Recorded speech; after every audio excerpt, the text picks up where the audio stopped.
finally stood up and said the report he issued is untrue.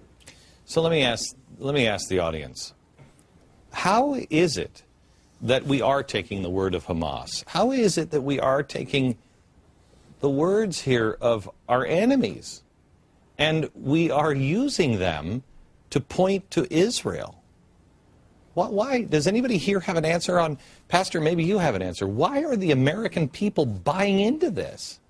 The American people are buying into this because they do not recognize Israel's relationship to history, to the Word of God, and to what they mean to America as a democracy.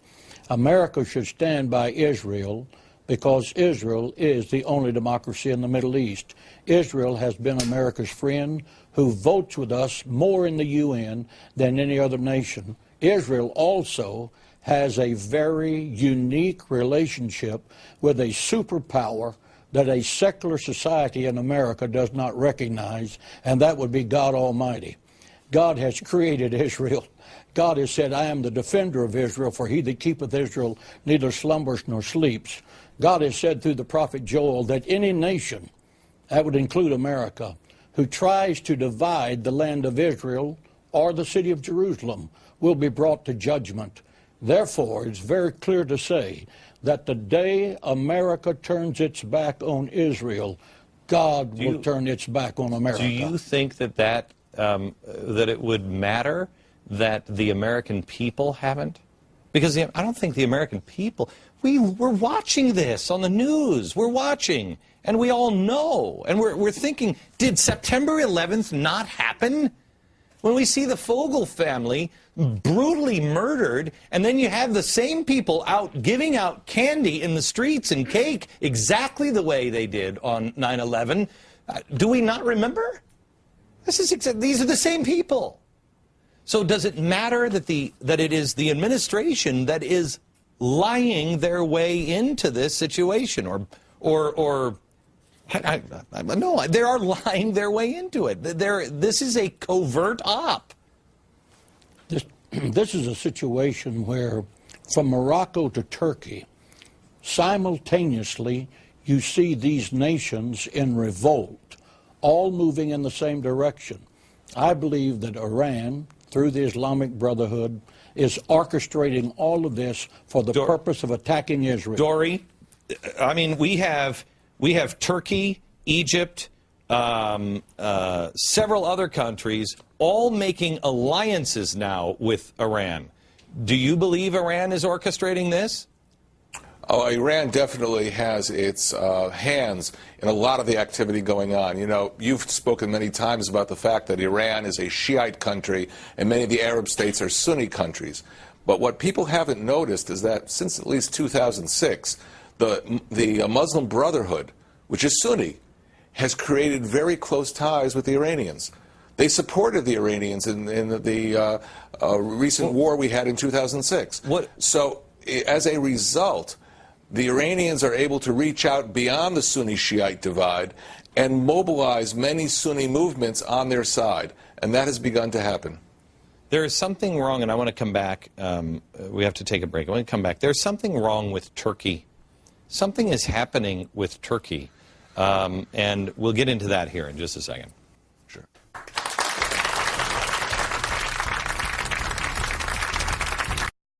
And part of it, anti-capitalist, anti-Jew. And then they figure out, well, once we kill all those, then we'll fight each other. We'll see who gets the world. And also, I think what goes on today is there's this moral equivalence. It's obscene. It's immoral. The arsonist and the firefighter. You hurl a rocket at Israel. Right. Israel responds, and they're culpable for the response, more so than the person who hurls the rocket. Dory, how much sleep do you lose in Israel trying to, I mean, because you must feel the possibility, at least, of a global pounce on Israel. How much sleep do you guys lose? Well, let me characterize the problem. Israel is a very strong country. The Jewish people are not in a position that they were in the 1930s.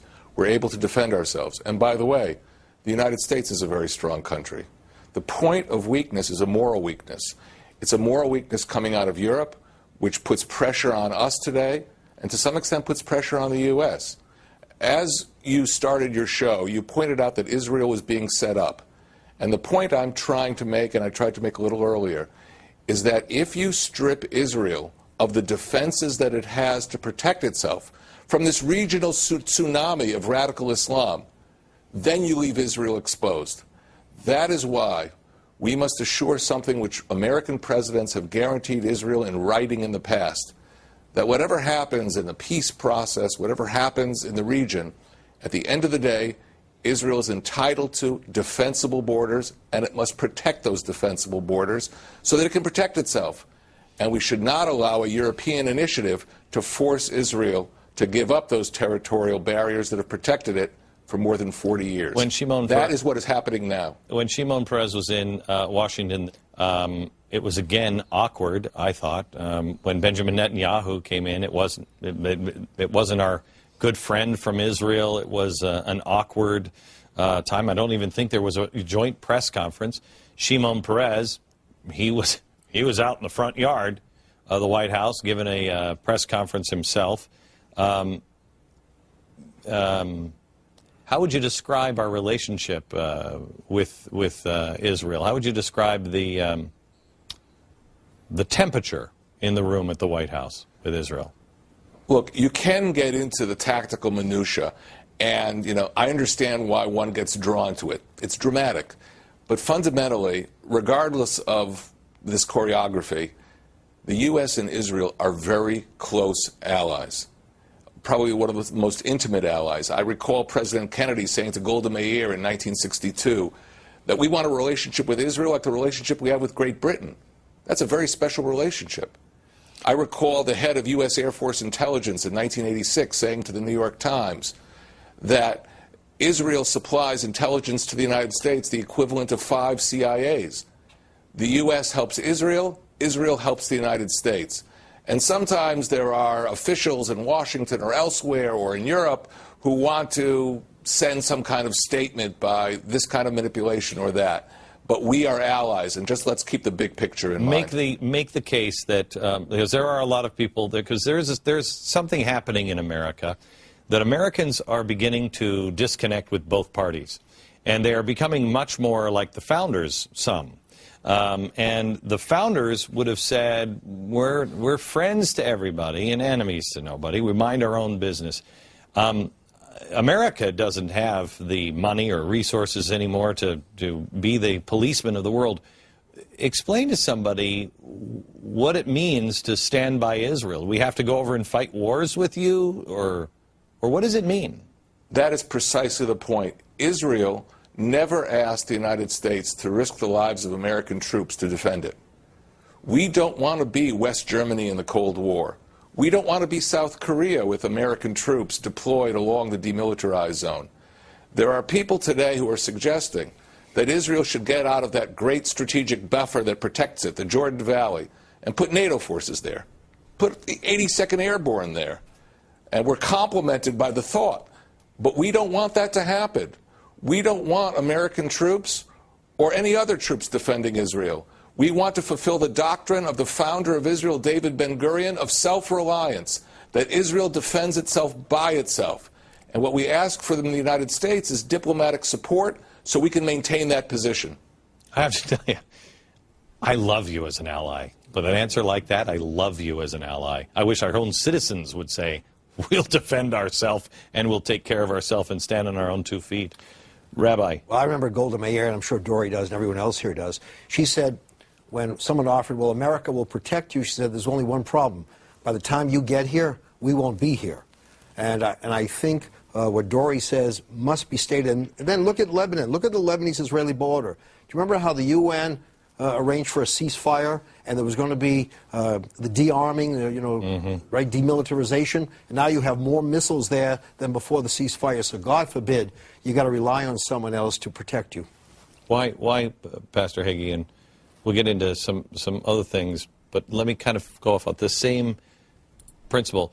Then what is Israel in need of? If they don't need that, what is it that they need? I think that what Israel would appreciate from America is a president that would be vocally and visibly firm on the fact that they have the right to exist, the right to defensible borders, and the right to defend themselves against their enemies. Okay, well, there are a lot of people working on that, but it's going to take about 2 years. What is it? What is it? And Dory, maybe I should ask you, what is it that we can do as American people? Well, let me raise just one other point that's connected to all of this, and with Pastor Hagee there and the rabbi, I have to point this out. That's the future of Jerusalem. Under Israel, Jerusalem is open to all faiths. You know, if you look what's been going on in the Middle East the last 10, 15 years, you see that Buddhist statues in the Bamiyan Valley were exploded by the Taliban. You see churches in Pakistan and Iraq coming under attack. You see Egyptian Coptic Christians being assaulted by their neighbors. Only a free and democratic Israel will protect Jerusalem for all faiths. Otherwise, this anti-religious trend, this trend to assault non-Muslim believers that's occurring across the Middle East will come to the heart of Jerusalem. I've said this to American secretaries of state. I've said this to many U.S. officials. We need your backing to keep Jerusalem united under the sovereignty of Israel. I will tell you that I have been to Israel, and if you have not been there, it is one of the most amazing experiences you will ever have. It's the size of a postage stamp. I think we have aircraft carriers bigger than Israel. And when you approach the Temple Mount, things start to become very, very clear to you. And as you walk around the old walled city, I will tell you that it became very clear to me that there is one group of people that can live with each other and leave their sacred spaces alone. When you go into what was the room of the Last Supper, and you see that it is all mosque and Islamic writing on the walls, but it is in the hands of, if I'm not mistaken now, the Christians, but that has been left. Those markings have been left now. There is one religion that seems to try to erase the others in the old city of Jerusalem, and that must not be allowed to happen. Back in a second.